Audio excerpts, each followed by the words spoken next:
good morning guys.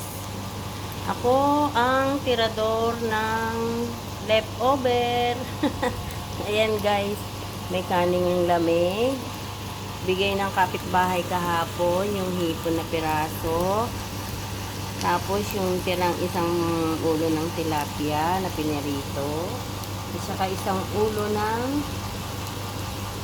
ano ba to? Yung sardines. Bangus sardines. Ayan. Ito guys. Ayan ang aking i-aalmusal ngayon. Parang ang sarap kumain pag marami kang iisip guys. Kaya ikain na lang ang problema.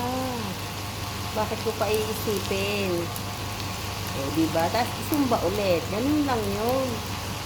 At least malakas ako, diba guys? Tara. Tara let's kain na po.